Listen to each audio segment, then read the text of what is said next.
Olá, cursistas! Sejam muito bem-vindos. Eu sou o professor Dr. Leonardo Finelli, psicólogo e pedagogo, e estou de volta com a disciplina Fundamentos e Metodologias da Educação Especial Inclusiva, do curso de Licenciatura em Pedagogia do Instituto Federal de Educação, Ciências e Tecnologia do Norte de Minas Gerais, IFNMG. Continuamos agora com a nossa segunda unidade do curso, considerada aí a partir do caderno didático, que apresenta e discute as classificações e especificidades dos diversos tipos de deficiências e condições de necessidades educacionais específicas. Você já conhece a rotina, então vamos direto à apresentação. Estamos, então, no curso de Licenciatura em Pedagogia, coordenado atualmente pela professora mestre Maria Cristina Jardim. Desculpa, vou voltar, vamos fazer o corte e abre colocando o slide. Então, estamos no curso de Licenciatura em Pedagogia, coordenado atualmente pela professora mestre Cristina Jardim Rodrigues, na disciplina Fundamentos e Metodologia da Educação Especial Inclusiva, ministrada por mim, professor Dr. Leonardo Augusto Couto Finelli. Então, quando a gente entra agora nas especificidades das necessidades educacionais específicas, ou especiais, as NEE. Então, ao se pensar em quem são as pessoas com deficiência, é muito comum se remeter naquilo que as pessoas tornam diferente das demais. Isso é, na própria deficiência. Mas qual que é o significado da palavra deficiência?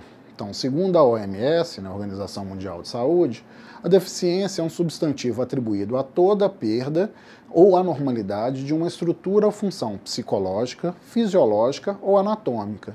Refere-se, portanto, à biologia do ser humano. A gente está falando aqui de condições biológicas que determinam ou que marcam diferenças no organismo humano. Então, avançando para a discussão sobre as deficiências, elas são reconhecidas como tão antigas quanto a humanidade, sendo que em cada período histórico se assumiu um conjunto de formas de lidar com elas, das mais variadas, desde a eliminação desse indivíduo, assassinato ou eliminação do grupo, abandono, até chegarmos nas concepções mais atuais de acolhimento. Então, na última parte do século XX, a gente observa um movimento que tende a aceitar as pessoas com deficiência e integrá-las tanto quanto possível na nossa sociedade. Para discorrer sobre o histórico do atendimento às deficiências, existem literaturas complementares que estão, por exemplo, disponíveis na nossa bibliografia complementar, que vocês podem acessar. Vamos trabalhar, então, já com esse reconhecimento mais contemporâneo, mais odierno. Então, se a gente considera a deficiência como algo negativo, provavelmente a gente vai sentir pena da pessoa com deficiência, o que não é algo adequado.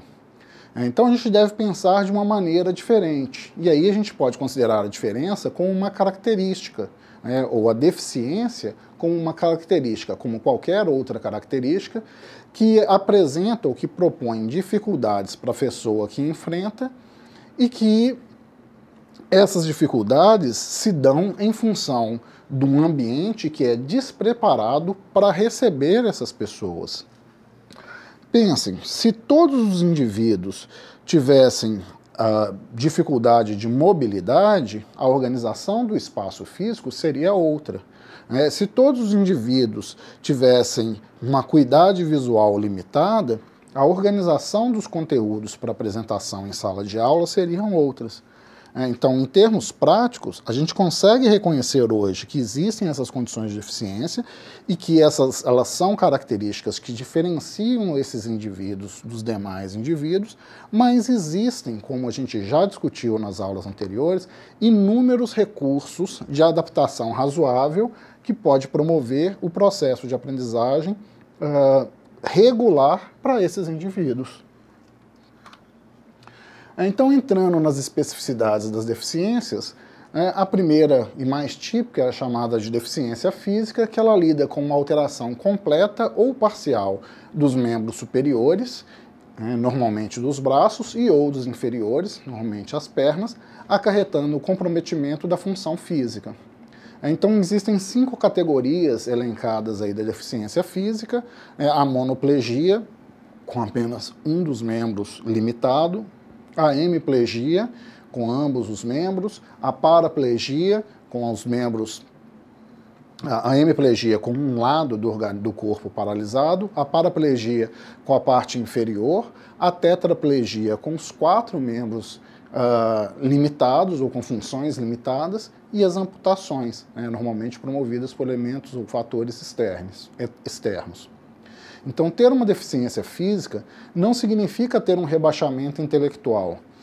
Isso é muito comum, né, e é um destaque que eu coloquei aqui para a apresentação, porque é muito comum a gente receber nas escolas crianças, por exemplo, com limitações, cadeirantes ou que usam muletas, e que são discriminadas no ambiente escolar como se tivessem grandes dificuldades e que essas dificuldades impactassem de maneira significativa em seu processo de aprendizagem. Isso não é real. A dificuldade que essas pessoas têm diz respeito à mobilidade, ao acesso aos espaços, mas cognitivamente elas tendem a ter um funcionamento regular, tão bom quanto o de qualquer outro aluno. Esses indivíduos com deficiências físicas, com algumas adaptações, conseguem acompanhar os colegas com habilidades muitas vezes surpreendentes, até porque, em função da limitação, eles acabam tendo mais tempo para apreciar ou estudar, para ler e estudar sobre o ambiente, né? Ou seja, a limitação é meramente de mobilidade, ou, por exemplo, se é uma paraplegia, uma monoplegia dos braços, né, ou uma hemiplegia que compromete os braços, em fazer as anotações, mas não do ponto de vista cognitivo. A deficiência auditiva constitui-se como uma perda parcial ou total das possibilidades auditivas sonoras, variando em graus e níveis, desde uma perda leve até uma perda total da audição. Então, quando há uma perda, quando ainda existe algum resquício auditivo, a gente pode trabalhar com esse resíduo e promovê-los, utilizá-los para as atividades educacionais, normalmente utilizando de aparelhos auditivos que amplifiquem o som da sala de aula. A gente pode utilizar, por exemplo, um microfone em sala de aula, mas o mais típico, como é de um aluno ou de poucos alunos no espaço, são esses próprios alunos fazerem uso de aparelhos auditivos que ampliam os sons do ambiente. Então existem 2 modalidades da deficiência auditiva: a surdez, que pode ser parcial, e severa. Em caso, então, de diagnóstico de surdez, é importante o professor, ou já complementando o nosso caderno didático, o professor que vai prestar o suporte pedagógico, ou como a gente reconhece hoje, o professor de apoio, saber a linguagem brasileira de sinais, ou a língua brasileira de sinais, a Libras, para conseguir oferecer uma interação regular, para funcionar como uma ponte, de modo a oferecer a interação verbal para esses alunos. Avançamos para a deficiência visual, que abrange também desde a cegueira até a visão subnormal ou a baixa visão, muito similar à deficiência auditiva, que é uma diminuição significativa da capacidade agora de enxergar, não mais auditiva, mas de enxergar, com redução importante do campo visual e ou da sensibilidade aos contrastes e limitações de outras capacidades. Então, por exemplo, eu tive já uma experiência com um aluno que tinha visão binocular. Em termos de classificação, ele era classificado como cego, ele tinha uma limitação significativa da visão, então uma visão subnormal, em termos de categorização, como eu falei, como cego, apesar de existir um resquício de visão que possibilitava, por exemplo, que com o auxílio da bengala ele se deslocasse sozinho pelo ambiente escolar. E mais, ele não conseguia fazer anotações do quadro porque ele enxergava apenas vultos e com muita dificuldade. Então tinha muita dificuldade para esse processo de anotações de informações no quadro. Porém, como ele tinha ainda esse resquício visual, a gente podia utilizar, por exemplo, para a realização de provas, uma prova com a mesma prova realizada pelos colegas, porém impressa com uma fonte maior. Então, se normalmente eu imprimo uma prova utilizando uma fonte tamanho 12 para os alunos com visão regular, para esse aluno eu fazia uma prova com uma impressão em fonte 24. Era até motivo de brincadeiras dentro do grupo, porque ele sempre perguntava, e aí, minha prova está grande? Olha, sua prova vai ser bem maior que os seus colegas. Os seus colegas têm 3 páginas, a sua tem 7. Mas essa brincadeira, ela se dava em função do próprio conhecimento meu, dele e do grupo, de que ele, em função da baixa capacidade visual, eu precisava imprimir uma prova com a fonte, o tamanho da letra, tamanho 24, bem maior, para que ele conseguisse realizar a percepção de contraste. Além disso, para utilizar esse recurso, ele utilizava, além da fonte maior da prova, uma lupa para ampliar e uma luminária para ampliar a luminosidade e o contraste na hora de realizar a prova. Ou seja, ele realizava a prova numa mesa um pouco maior, os colegas usavam as mesas e cadeiras do ambiente de sala, ele usava uma mesa um pouco maior, normalmente eu cedia a minha mesa docente, que era um pouco maior, para colocar a luminária, utilizava a lupa e conseguia fazer a realização da prova. Conseguia realizar a prova de maneira regular. Então existem diversas técnicas para trabalhar o resíduo visual nas atividades educacionais, na vida cotidiana, no lazer dessas pessoas, utilizando, por exemplo, auxílios ópticos, como os óculos, como lupas, como fonte de iluminação ampliada, como era o caso desse rapaz. As pessoas com baixa visão conseguem distinguir vultos, claridades ou objetos a pouca distância. Varia em função do comprometimento. A visão, então, se apresenta de forma embaçada, diminuída, restrita em seu campo visual ou prejudicada em algum modo. Então, esse rapaz que eu estou citando como exemplo, ele tinha uma visão binocular. Ele não tinha a amplitude para os lados da visão. Ele conseguia ver como se a gente estivesse utilizando um binóculo. Tentem colocar 2 tubos de rolo de papel higiênico na frente das vistas e observem a partir deles. Era algo parecido com isso a experiência dele. Então ele conseguia ver um pouco e ainda assim de forma embaçada. Permitia que ele fizesse as provas, mas não possibilitava, por exemplo, que ele tire uma carteira de habilitação para conduzir um veículo automotor. É importante, então, que o professor conheça o sistema Braille de leitura e escrita e que constitui um ponto alto no relevo, que se constitui de uso de pontos em alto relevo combinados para a produção escrita de sujeitos com dificuldade visual ou com deficiência visual. É interessante porque essa informação que consta no nosso caderno didático, como eu já discuti com vocês anteriormente, lida com uma perspectiva bem tradicional do atendimento às deficiências visuais. Odiernamente, se a gente pensa que no avanço da tecnologia, da informação e da comunicação, e o uso dessa tecnologia para ampliar os nossos recursos educacionais, a gente já tem, por exemplo, possibilidades de alunos que utilizam de computadores, estilo notebooks. Hoje em dia eu acredito que já tem esses aplicativos, inclusive para celulares, com softwares que fazem o reconhecimento de textos e fazem a leitura de textos, transformando os textos escritos em comunicação verbal. Então ele faz a leitura para o sujeito. O que possibilita, por exemplo, a substituição do Braille, que é muito mais trabalhoso, e como eu falei na aula anterior, quando a gente pensa numa biblioteca, traduzir um livro para Braille ocupa uma quantidade enorme de espaço. Fazer a gravação dele como um audiobook, antigamente era mais complexo por causa das gravações em fitas e também utilizava-se muito espaço, as fitas magnéticas com o tempo se desgastavam. Hoje a gente consegue fazer essa transformação, essa tradução toda em bytes, computacionais que são muito mais fáceis de serem armazenados, gastam muito menos espaço e que geram uma possibilidade de uso e reuso infinitamente maior.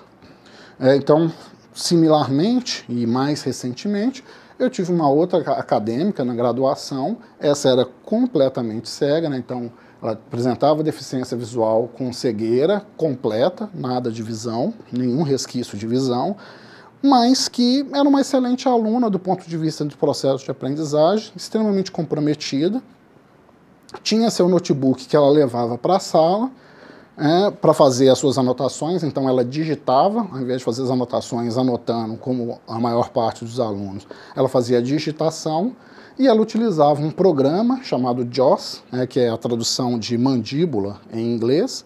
Ela utilizava então esse aplicativo, esse software JAWS, que fazia a leitura daquilo que ela ia digitando para ela, para evitar erros, para fazer correções de erros, e de maneira similar, como eu disponibilizo conteúdo para os meus alunos, material bibliográfico para os meus alunos, normalmente referências de livros, artigos e muitas vezes em formato de xerox, que são disponibilizados, ela precisava apenas de receber esse material com uma certa antecedência, ou seja, demandou de mim, professor, um certo planejamento para disponibilizar para essa acadêmica com antecedência esse material, de modo a possibilitar que ela fizesse o escaneamento, repassasse para uma pessoa escanear esse material para ela, transformando então o texto impresso em um texto digital, de modo que o software fizesse a leitura para ela. Ou seja, ela conseguia fazer a leitura de audiobooks, então aspas aí a leitura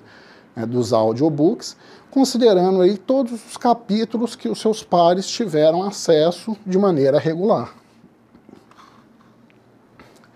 Muito mais complexo para nós lidarmos em termos do ambiente escolar são condições de deficiência mental. Então, a definição adotada pela AMR, American Association of Mental Retardation, diz que trata-se de um funcionamento intelectual significativamente abaixo da média, coexistindo com limitações relativas a duas ou mais das seguintes áreas de habilidades adaptativas. Então, comunicação, autocuidado, habilidades sociais, participação familiar e ou comunitária, autonomia, segurança e saúde e funcionalidade acadêmica, de lazer ou de trabalho. Ou seja, são indivíduos que apresentam limitações no desenvolvimento de duas ou mais dessas áreas, normalmente mais dessas áreas. E aí, nesse caso, a gente está falando de necessidades de adaptação do conteúdo regular, porque o processo de aprendizagem vai ser limitado não por uma limitação física ou uma limitação sensorial de acesso ao conteúdo, mas uma limitação cognitiva, ou seja, de processamento do conteúdo ministrado. Então, trabalhar com esses alunos em sala de aula costuma ser um pouco mais difícil em termos da adaptação do material em função, por exemplo, de um ritmo de aprendizado mais lento de alguns desses alunos que demandam um maior número de repetições. Outra característica, então, ainda mantendo aí na definição, além de ter um prejuízo nas áreas, em duas ou mais áreas adaptativas, ela manifesta-se antes dos 18 anos de idade, entendendo que o aluno com deficiência mental tem um potencial que pode ser estimulado em sala de aula e através do convívio com outros alunos. Não obstante, é importante a gente entender que não se deve confundir a deficiência mental com a doença mental, por exemplo, esquizofrenia, paranoia e outras condições de doença mental. É possível a gente ter a doença mental que leve ou que promova a deficiência mental ou a deficiência cognitiva, em termos de comorbidades, mas são duas classificações distintas, tanto em termos de diagnóstico, quanto em termos de tratamento, intervenções, e ainda em termos de atendimento escolar. Então, como eu falei, é comum a associação no mesmo indivíduo de duas ou mais deficiências primárias, mental, visual, auditivo ou física, com comprometimentos que acarretem consequências para o seu desenvolvimento global e na sua capacidade de adaptação, ou na sua capacidade adaptativa. Então, por exemplo, a gente tem aí a condição de surdo-cegueira. A surdo-cegueira é uma deficiência única que se apresenta as deficiências auditivas e visuais juntas, em diferentes graus. Então, a pessoa surda-cega pode desenvolver diferentes formas de comunicação para entender e interagir com as pessoas, com o meio ambiente e ter acesso a informações e a uma vida social com qualidade. Assim como a cegueira isolada ou a surdez isolada, o comprometimento da surdo-cegueira lida com a limitação nas duas habilidades, mas ambas podem ser parciais. Você pode ter uma cegueira completa e uma surdez parcial, uma surdez completa e cegueira parcial, ou ambas parciais.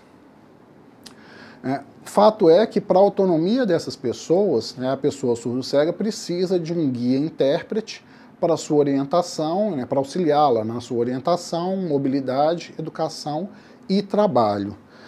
Novamente, eu trago a informação de que não há necessariamente um prejuízo cognitivo para esses sujeitos. Então, os processos de aprendizagem, às vezes não, comumente são mais lentos em função das dificuldades sensoriais para acesso à informação.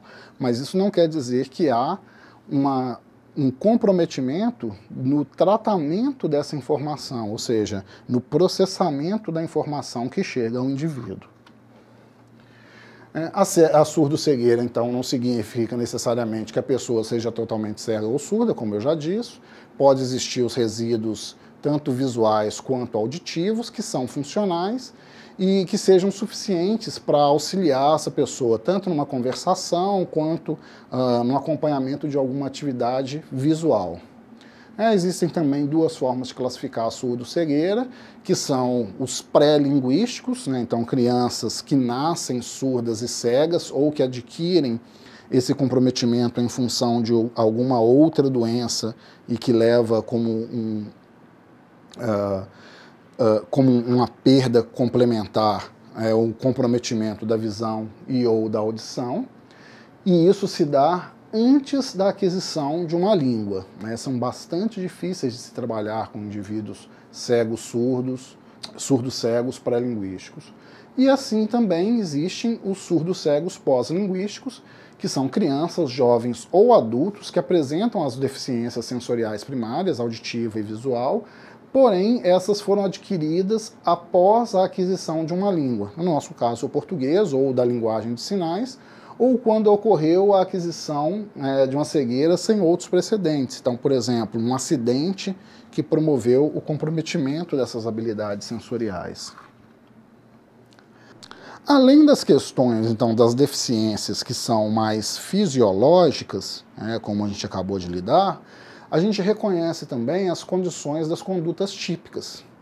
Então, a gente fala das condutas típicas como aquelas que se associam às expressões, por exemplo, daquela criança que tem problema de conduta, ou o indivíduo que tem um distúrbio de comportamento, que são muito ouvidas na contemporaneidade.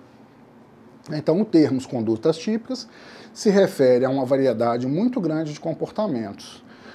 Esses comportamentos têm diferentes definições e diferentes tipos de classificações. Então, pode ser representada, por exemplo, por um contínuo, no qual se representa, em um extremo, comportamentos voltados para o próprio sujeito, então, endógenos, ou que comprometem o próprio, se direcionam ao próprio sujeito, fobias, automutilação, alinhamento ao contexto externo, timidez, recusa em valorizar ou recusa em manter contato visual. E no outro extremo, os comportamentos voltados ao ambiente externo, como a agressão, a falta com a verdade, no caso a mitomania, roubos, gritos, fala ininterrupta, locomover-se o tempo todo, etc., que afetam o outro, afetam terceiros, afetam o ambiente. De maneira similar, o grau de severidade desses comportamentos vai depender das variáveis tais como sua frequência, sua intensidade e sua duração. Então, assim como as questões fisiológicas, as condutas típicas dependem, né, são classificadas a partir desses 3 elementos: frequência, intensidade e duração. Então, há comportamentos tais como locomover-se o tempo todo, pegando ali objetos de todos os tipos que se encontram pela frente, que são esperados, por exemplo, por uma criança na primeira infância. Então, vejam que o comportamento é típico e é esperado quando na primeira infância. No momento, então, que a criança está lá explorando o ambiente em que vive. Esse mesmo padrão de comportamento já se mostra inadequado se for exibido por um aluno de 5º ano, por exemplo. Então, a gente fala da conduta típica, ela pode ser reconhecida também como aquele comportamento típico que se deu ou que se manifesta fora do período desenvolvimental esperado em que ele aconteça. Esse comportamento, por exemplo, de busca por um ambiente, de se locomover o tempo todo, que é esperado para a criança, não é esperado para o adolescente e menos ainda para o adulto, que assume-se que já conseguiu desenvolver capacidade crítica e de adequação às normas sociais do ambiente. Então, ao refletir sobre o termo condutas típicas, é importante observar que o mesmo foi proposto na tentativa de se evitar outros rótulos.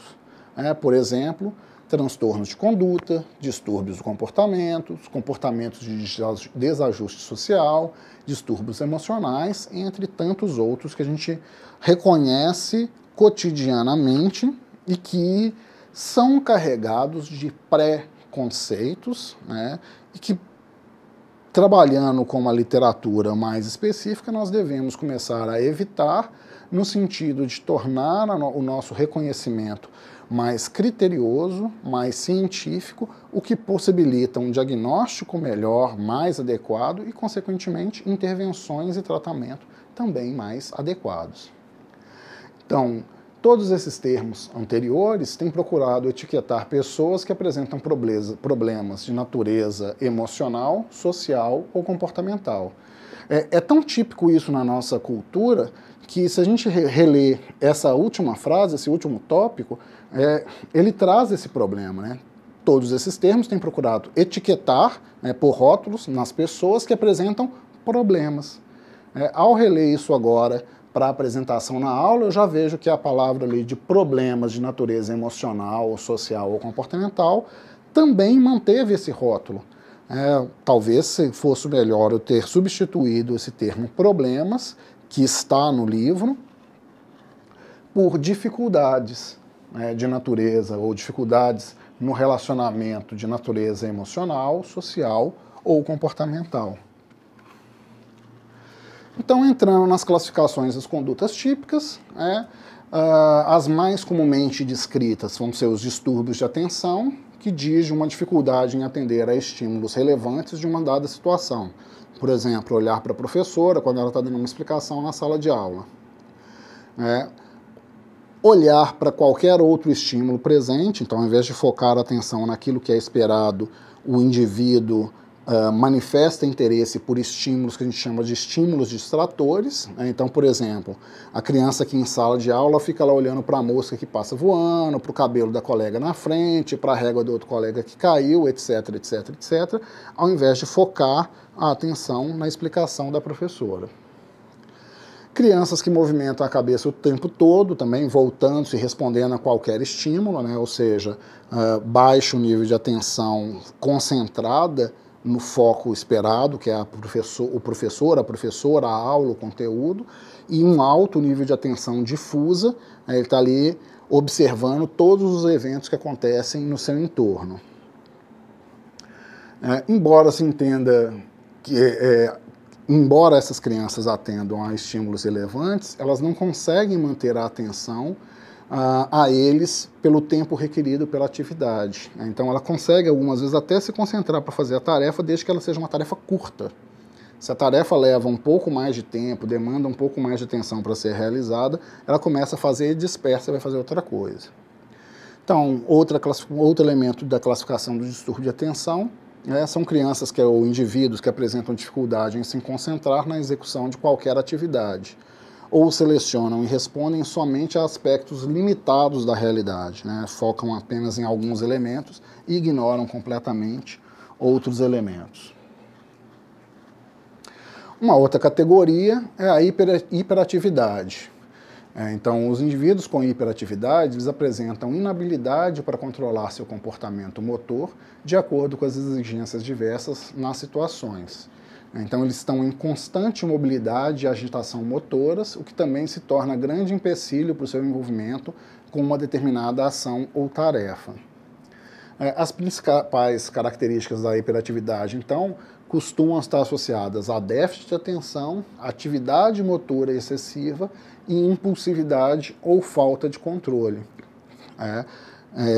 A gente fala muito, e é muito popular, o termo TDAH, transtorno de déficit de atenção e hiperatividade, porém é importante a gente ter clareza de que a gente às vezes tem o transtorno de déficit de atenção sem a hiperatividade e a gente tem às vezes o transtorno de hiperatividade sem um grande comprometimento da atenção. O jovem tem apenas a agitação motora e impulsividade. Cerca de 3% das crianças em todo o mundo apresentam TDAH, o transtorno de déficit de atenção e hiperatividade conjuntos.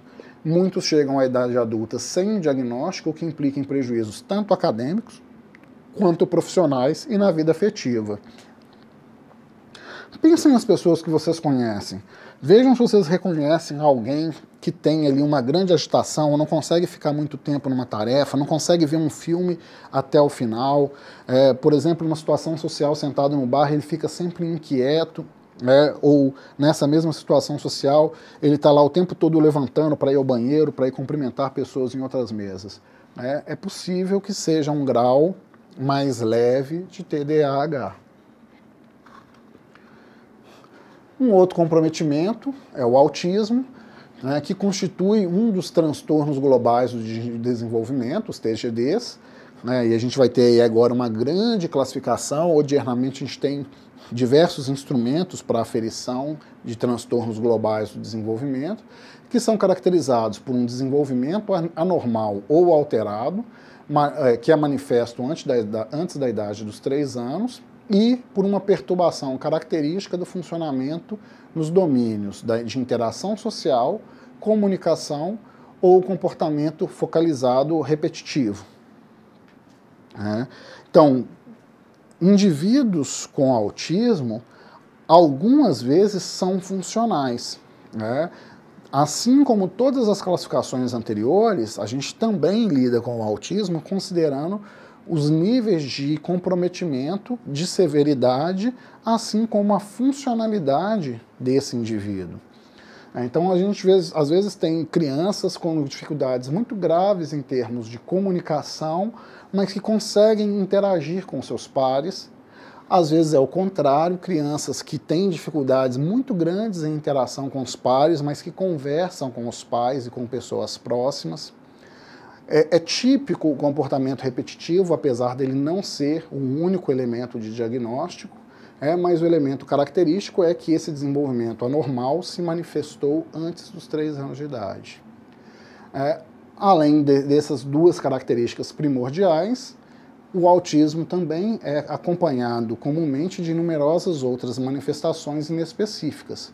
Por exemplo, fobias, perturbações do sono ou da alimentação, crises de birra, crises de agressividade ou autoagressividade.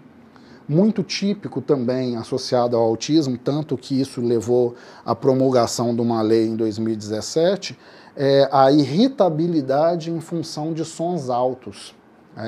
Tanto que, como eu acabei de falar, em 2017 a gente tem uma nova legislação que cria a possibilidade da organização dos espaços públicos como cinemas de promover exibições de sessões especiais com um volume mais baixo para público autista ou público com algum transtorno global do desenvolvimento, autismo mais leve, por exemplo, consiga realizar o acompanhamento da sessão, consiga assistir ao filme sem um grande comprometimento sem ter uma grande agitação motora em função dos ruídos altos.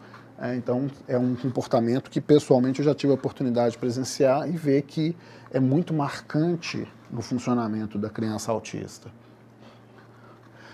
Outro tipo de diagnóstico diz respeito à impulsividade. Então, a criança impulsiva, ela apresenta respostas praticamente instantâneas perante uma situação estímulo. Porém, ela o faz sem parar para pensar, refletir ou analisar a situação. Então, ela não toma uma decisão adequada e se manifesta, ela responde à situação, ela manifesta o seu comportamento por meio de uma ação motora ou verbal quase que instantânea e que muitas vezes vai levar a comprometimento dessa criança, né, da ação final, do resultado final dessa ação, em função dessa pouca reflexão sobre a resposta dada para o estímulo. Geralmente, a hiperatividade e a impulsividade se encontram juntas no mesmo padrão comportamental. Então, as crianças respondem muito rapidamente e outro elemento comum é que elas são altamente irritadiças, né? Elas se irritam muito facilmente porque elas têm baixa tolerância à frustração, baixo nível de atenção e baixa tolerância para esperar as tarefas, esperar o tempo de execução das tarefas cotidianas. O alheiamento é um termo pouco usual, mas é um comportamento muito típico, que é a esquiva ou recusa terminante em manter contato com outras pessoas ou com qualquer outro aspecto do ambiente sociocultural.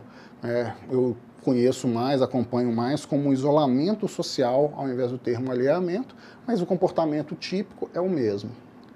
Então, em sua manifestação mais leve, encontram-se crianças que não iniciam contato verbal, ou que não respondem quando solicitadas, ou que não brincam com outras crianças, ou mesmo que mostram falta de interesse por estímulos ou acontecimentos do ambiente. Algumas vezes são confundidos com autistas em função dessa baixa habilidade do trato social. A sua manifestação mais severa, a gente vai verificar crianças que não fazem contato com a realidade, e aí realmente uma característica muito típica dos autistas, parecendo desenvolver e viver num mundo só seu, à parte de toda a realidade. Então esse isolamento social prejudica muito o desenvolvimento da criança, em especial quando a gente pensa na nossa perspectiva atual de uma escola inclusiva. Porque o grande elemento da inclusão está em promover o acolhimento da diferença. E a criança que apresenta o alheamento ou o isolamento, ela está lá porque ela foi levada por seus pais, mas ela não participa, ela não interage com o grupo. Então é difícil para nós, professores, acessarmos essa criança, assim como é difícil promover o desenvolvimento da interação dela com seus pares.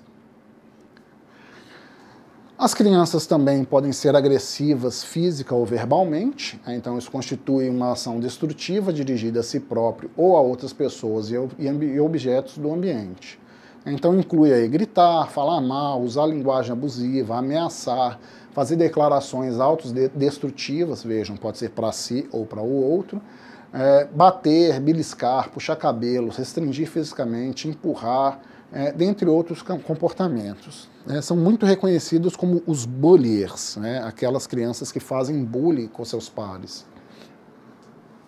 Então, todas as pessoas podem, em algum momento ou fase de sua vida, apresentar comportamentos de natureza agressiva, seja em sua verbalização ou fisicamente. Todos nós lidamos com frustrações e uma maneira de extravasar ou de lidar com a frustração é nos tornando agressivos. Observem que eu não estou falando que essa é uma maneira correta ou efetivamente adequada para lidar com as situações de frustração.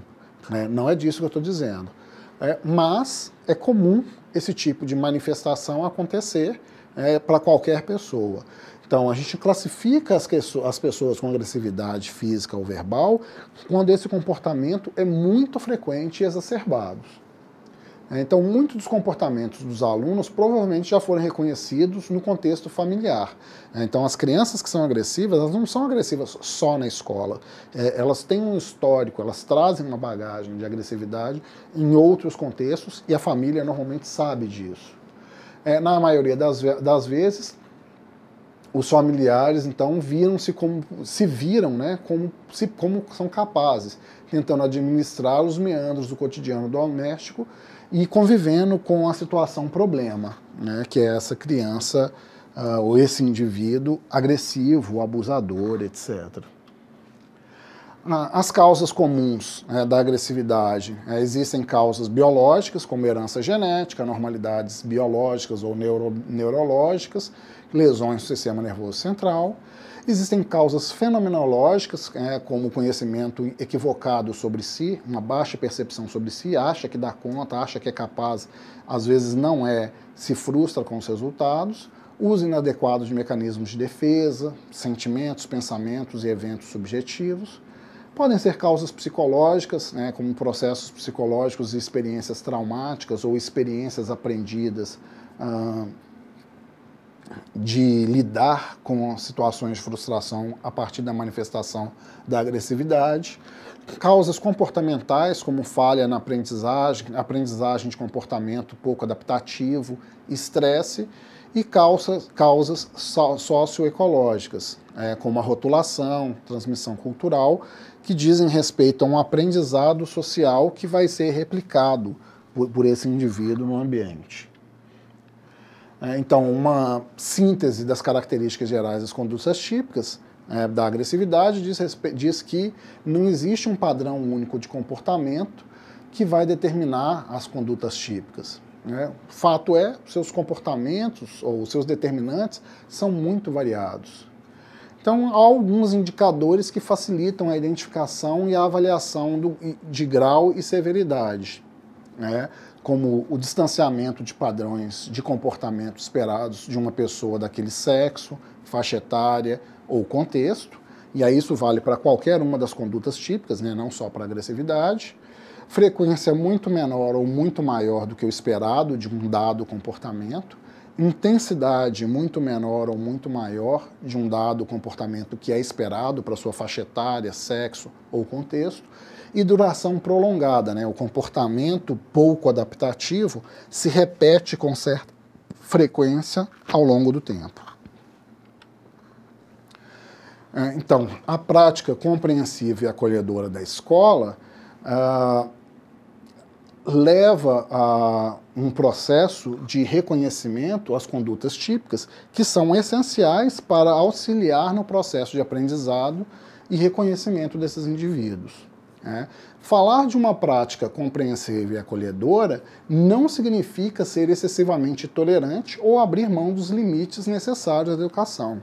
Então, observem que isso também são conceitos bastante importantes, porque ser acolhedor, ser compreensível, é entender que existem situações atenuantes para qualquer um dos comportamentos atípicos, desviantes ou pouco adaptativos.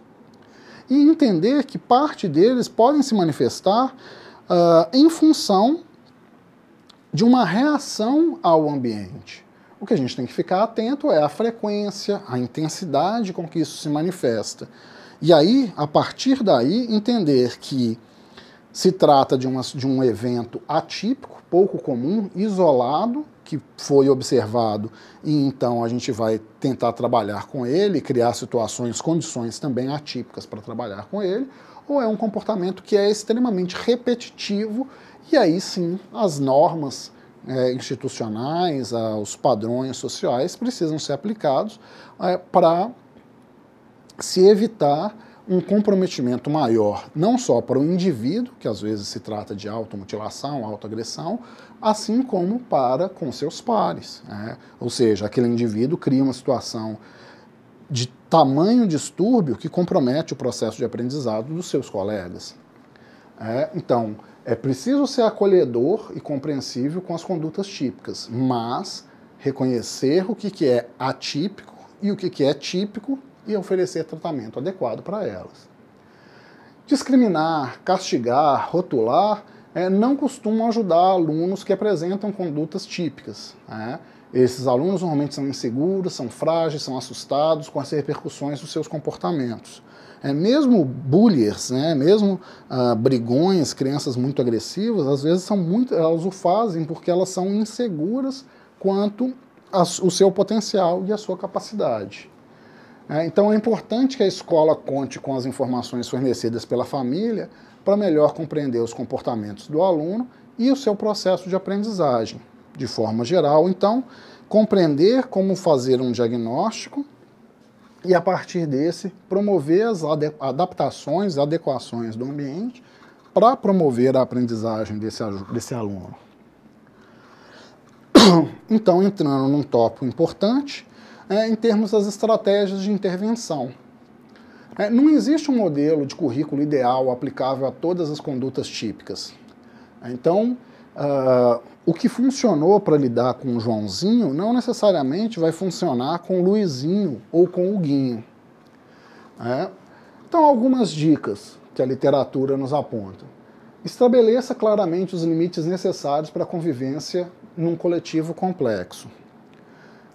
Mesmo sabendo que a criança tem um conjunto de comportamentos atípicos, o que é razoável, o que dá para entender, o que dá para acompanhar, lidar na sala de aula e o que não dá, onde que essa criança já está invadindo o espaço dos colegas e se tornando um problema para toda a turma. Identificar a forma mais adequada de comunicação. Então, por exemplo, crianças pequenas, é importante você apresentar uma comunicação que seja olho no olho. Então, às vezes, você precisa sentar com a criança, se colocar ao mesmo nível dela, falar olhando aos olhos, de modo que ela compreenda claramente o que está sendo dito, as instruções que estão sendo dadas. Utilizar, por exemplo, um número menor de informações e instruções que vão ser repetidas por mais vezes num maior espaço temporal. Ao invés de dar uma grande instrução, criar a condição para que a criança compreenda. Por exemplo, a técnica do time out, né, do castigo. Você coloca a criança fora e vai pensar. O cantinho do pensar. Eu já falei em aulas anteriores que o cantinho do pensar é um nome péssimo. Porque começa a atribuir para a criança a ideia, fazer a associação da ideia de que pensar e punição estão associadas.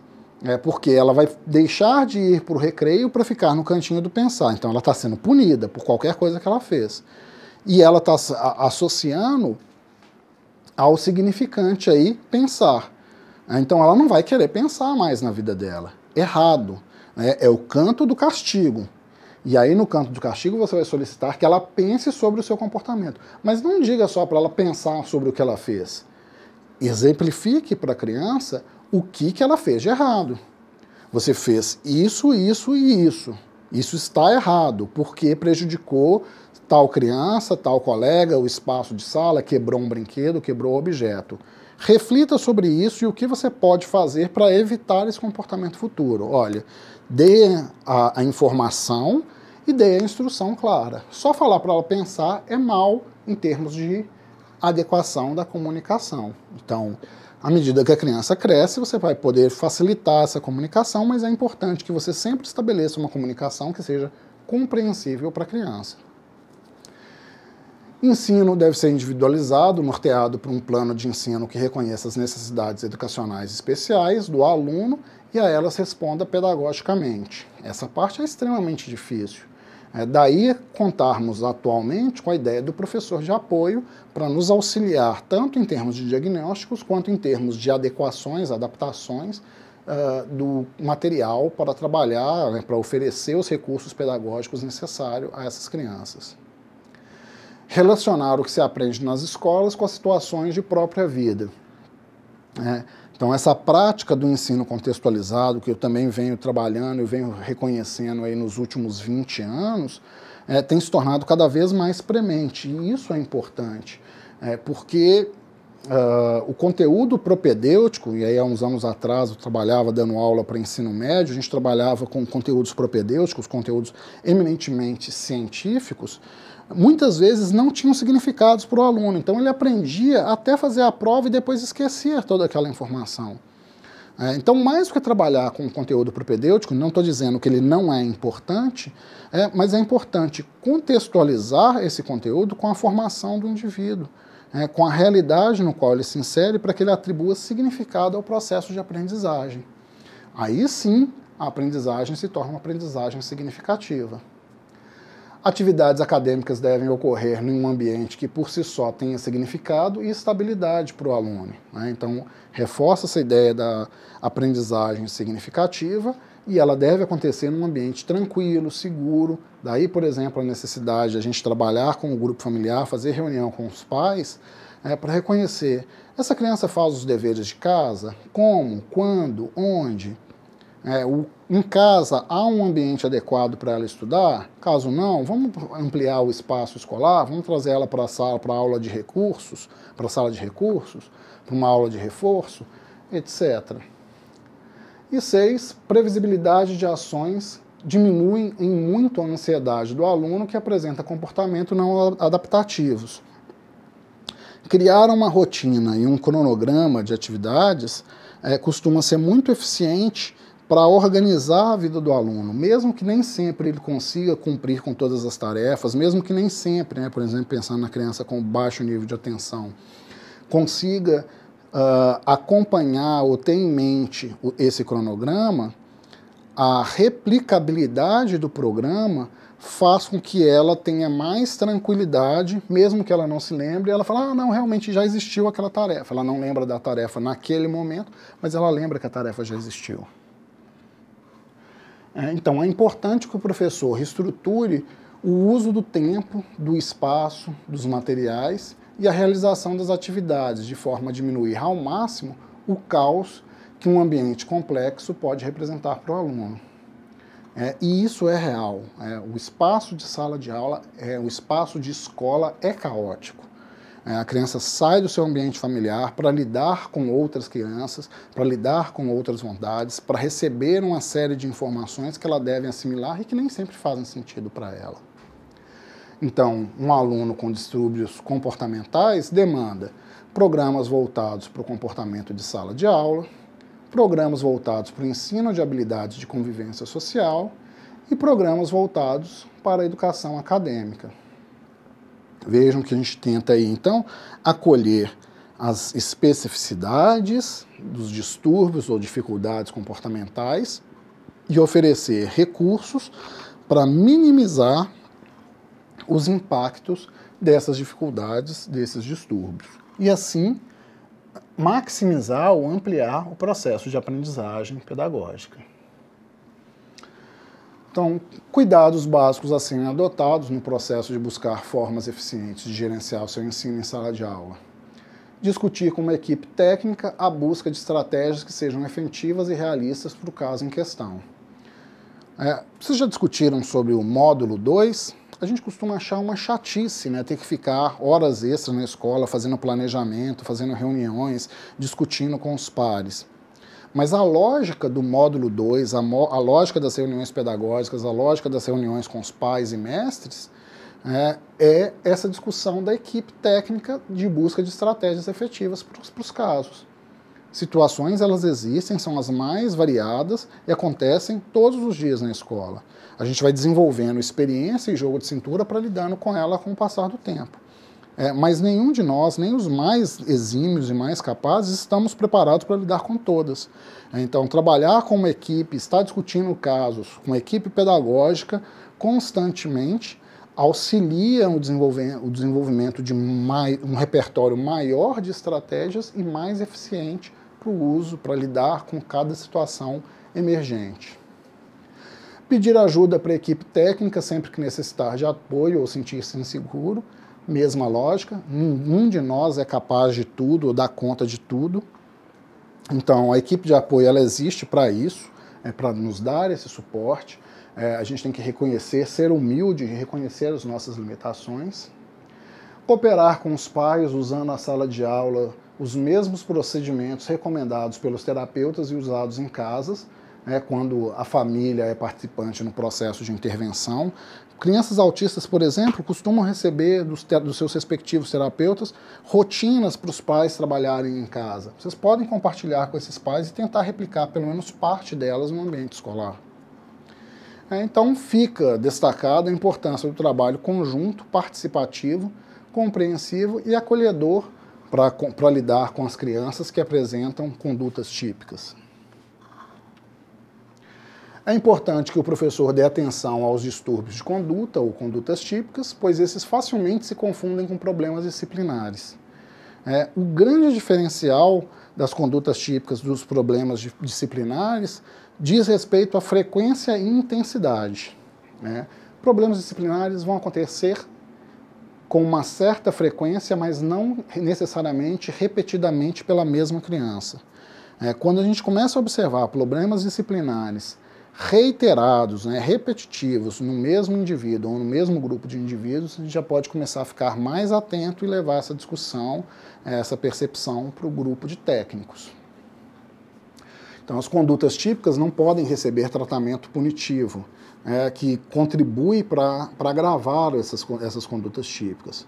Como eu disse mais cedo, não é ser conivente com a situação, mas é reconhecer que se trata não só de um problema disciplinar atípico, ou isolado, mas que precisa de um atendimento especial, especializado, específico para trabalhar com essa questão. Então, o professor não pode trabalhar sozinho. Faça aí a sua parte, que é perceber o problema, observá-lo, descrevê-lo, os PDIs, os planos de desenvolvimento individuais. É trabalhoso de fazer, eu sei, eu também já tive vontade de matar quem inventou isso no passado, até eu entender a lógica do plano de desenvolvimento individual como um elemento de descrição e de construção de uma anamnese histórica ou de um caso clínico que vai acompanhar a vida da criança e que vai propiciar o reconhecimento de condutas atípicas que não vão ser somente isoladas no tempo, mas que têm uma repercussão histórica e que podem promover um melhor diagnóstico e intervenção. Descrever as contingências que cercam, então, por exemplo, há uns anos atrás eu tinha uma aluna na educação infantil que de tempos em tempos ela apresentava um quadro grave de agitação motora. E eu estava descrevendo isso, aí eu chamei a mãe para conversar, e aí quando eu converso com a mãe, tudo fica claro. A criança ela tinha um transtorno de déficit de atenção e hiperatividade, ela fazia uso de medicação, a família é uma família de baixa renda, a mãe tinha pouca instrução, então entendia pouco daquela condição, e ela recebia no posto de saúde medicação para conter a criança. Só que, em função das especificidades do grupo familiar, da organização do grupo familiar, etc., elas eram vítimas de pobreza, de miséria social, e às vezes o companheiro da mãe dessa criança a agredia. Quando isso acontecia, a criança ficava altamente agitada. E outras situações atípicas que também aconteciam, a criança ficava muito agitada em casa. Quando a criança ficava agitada em casa, o que a mãe fazia? Pegava a medicação para conter a criança e dobrava a dosagem, ou dava uma dosagem extra para a criança ficar contida.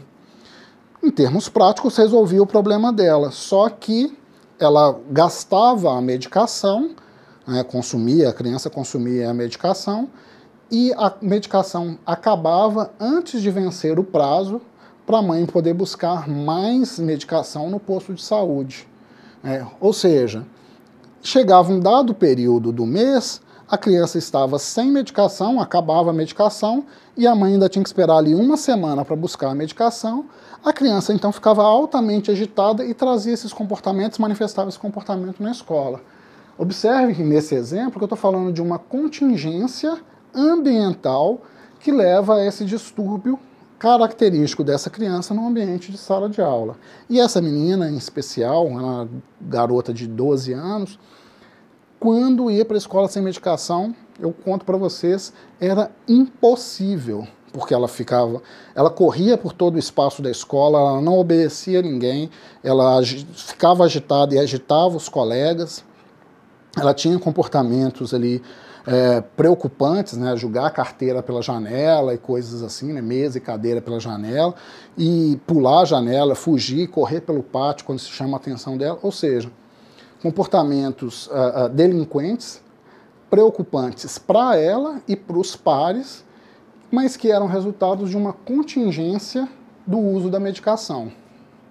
Dando sequência, discutir com os profissionais da equipe técnica, com o diretor da unidade, acompanhar os procedimentos de encaminhamento para profissionais especializados, buscar estratégias pedagógicas diversificadas, implementá-las, monitorar o efeito dessas estratégias, reajustar sua prática pedagógica, buscando a orientação e o suporte dos profissionais especializados.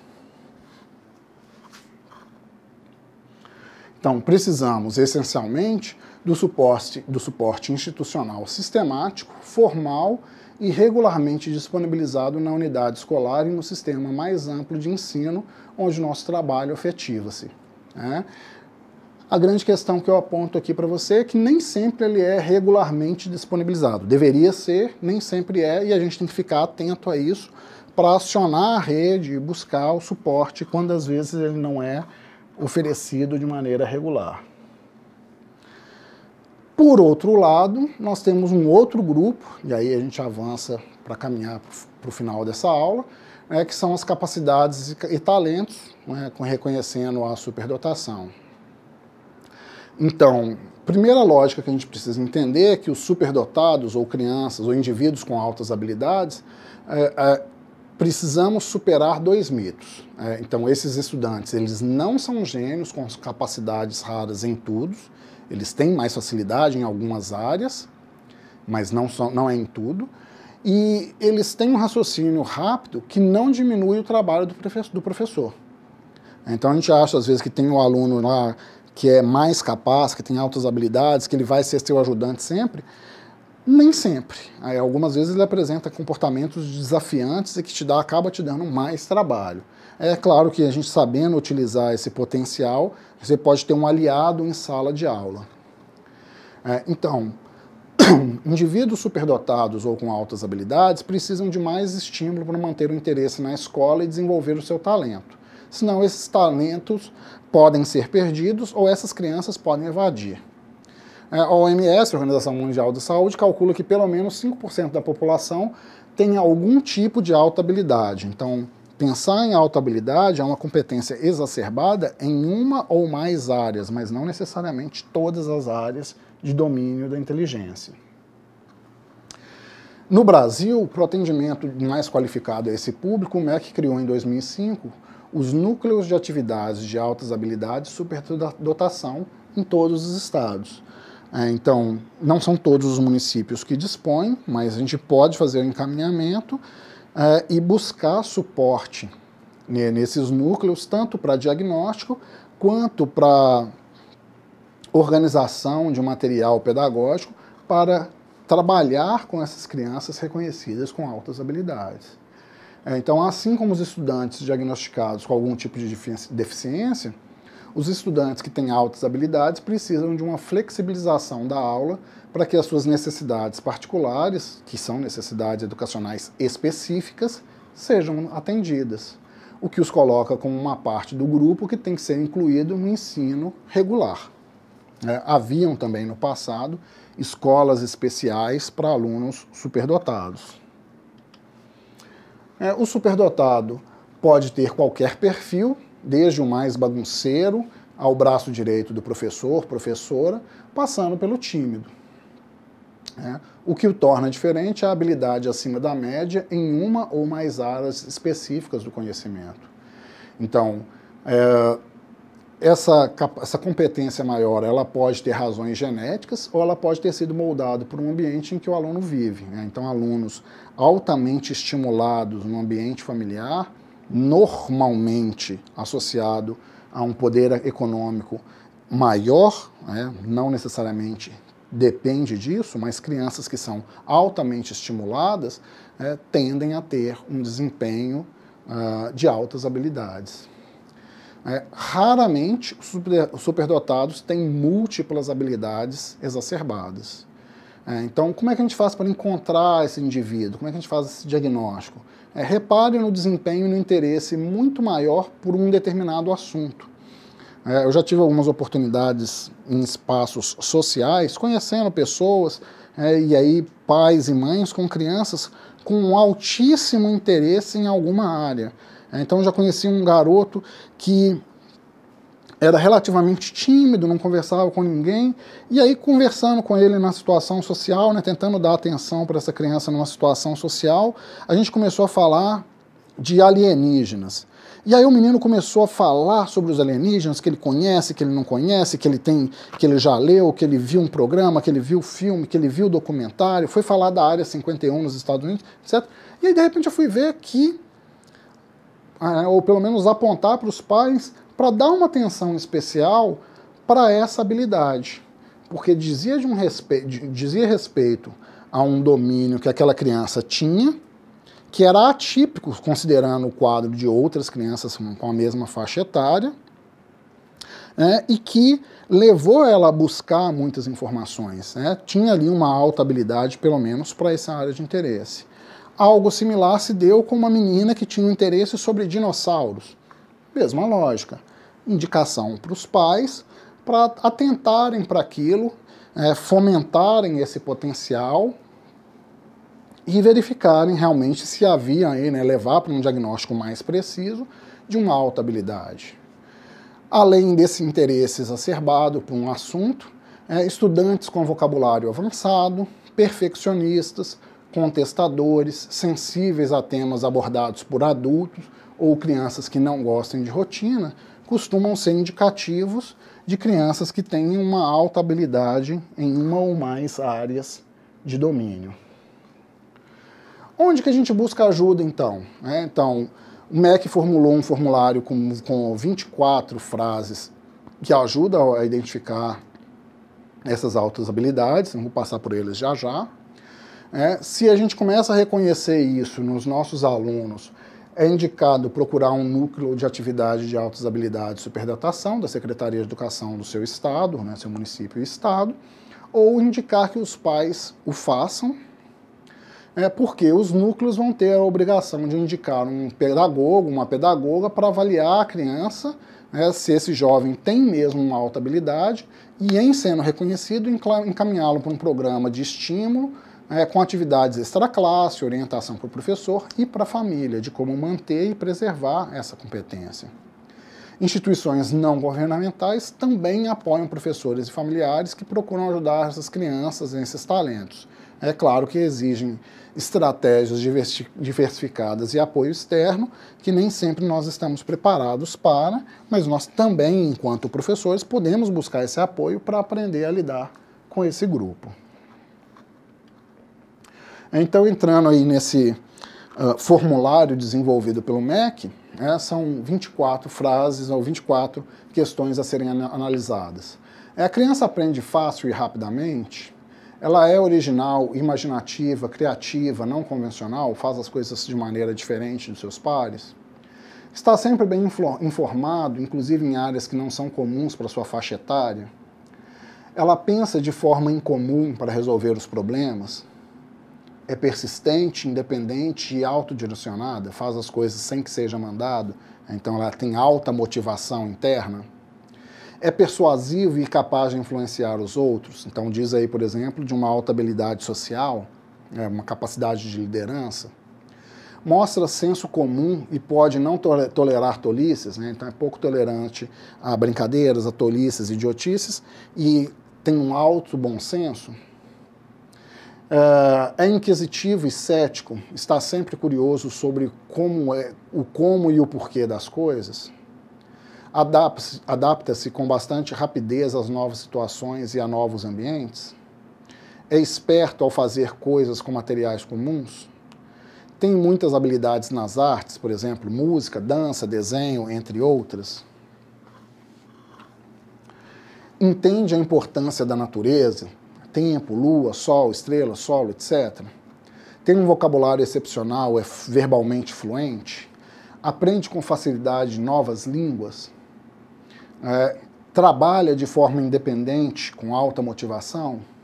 tem um bom julgamento, é lógico, né, uma capacidade de raciocínio lógico exacerbada, é flexível e aberto a lidar com as diferenças, é versátil, pois tem múltiplos interesses e alguns deles acima do esperado para a sua idade cronológica, mostra sacadas de percepções incomuns, né, em termos de uma interação social, num aprendizado ou numa associação de ideias, demonstra alto nível de sensibilidade e empatia, apresenta excelente senso de humor, é resistente à rotina e à repetição, expressa ideias e reações frequentemente de forma argumentativa, é sensível à verdade e à honra. Então, são 24 frases, né, desse formulário estabelecido para o MEC, que valem a pena a gente fazer uma breve análise sobre o desempenho dos nossos alunos que nós observamos com alguma conduta atípica, mas que não seja necessariamente disfuncional, que atrapalhe. Que aí, a partir desse reconhecimento, reconhecendo aí 5 ou 6, já faça um encaminhamento para esses pais avançarem para um núcleo de apoio, um núcleo de investigação das altas habilidades e superdotação. Como eu falei e venho insistindo, os superdotados não são iguais e se dividem em vários níveis. Então, nem sempre eles são os mais comportados, e as competências podem se dividir em diversas habilidades. Então, ela pode falar, né, um indivíduo com altas habilidades, ele pode ter uma capacidade intelectual geral exacerbada, rapidez de pensamento, compreensão, memória. Pode ter uma aptidão acadêmica específica, né, para uma disciplina ou para um ou dois conteúdos, uma concentração e motivação exacerbada para aqueles conteúdos, capacidade de produção muito alta para aquele conteúdo, matemática, português, química, física, etc. Pensamento criativo, então eles têm um pensamento original, fazem as coisas de maneira diferente e normalmente eles inovam de maneiras que dão certo, resolvem problemas de formas atípicas. Capacidade de liderança, como eu falei mais cedo, né? Então uma sensibilidade interpessoal para reconhecer os outros, para se colocar no lugar do outro, ser empático, tem uma atitude cooperativa e capacidade de resolução de problemas sociais complexos. Talento para as artes, né, com alto desempenho em artes plásticas, música, drama, literatura, artes cênicas, etc. E uma alta capacidade psicomotora, que é um desempenho superior em esportes e atividades físicas, como velocidade, agilidade, movimentos, força, etc., etc. Então, o estudante com altas habilidades costuma ter um interesse tão grande por uma das disciplinas que ele acaba, às vezes, negligenciando outras. Então, nesse sentido, como eu disse, nem sempre ele é o melhor aluno, porque ele está muito focado em A, no conteúdo A, e negligencia as aulas dos professores B, C e D. A facilidade de expressar-se pode ser usada para desafiar o professor e os colegas. Como eu disse, às vezes ele é um cara um pouco pentelho e apresenta uma atitude desafiadora em sala de aula, é muito inquisitor. Mesmo os mais aplicados dificultam a aula ao monopolizar a atenção. Às vezes eles perguntam o tempo todo. Isso às vezes acaba sendo um pouquinho chato na sala de aula. Muitos não querem trabalhar em grupo por não entender o ritmo mais lento dos colegas. E a descoberta das altas habilidades acaba sendo um primeiro passo para melhorar esses comportamentos. Bom, por enquanto é isso, pessoal. Na próxima aula, finalizaremos a nossa disciplina com a discussão sobre a diversidade para o olhar para as condições de educação, para as necessidades educacionais específicas, assim como sobre a lógica da educação inclusiva. Eu solicito que vocês continuem produzindo no ritmo que vocês vêm trabalhando, continuem acompanhando os fóruns, fazendo a leitura do material e realizando as atividades do nosso ambiente virtual de aprendizagem. Avançaremos então para o nosso próximo encontro. Até lá, eu estimo a todos uma boa leitura, bom trabalho e sucesso.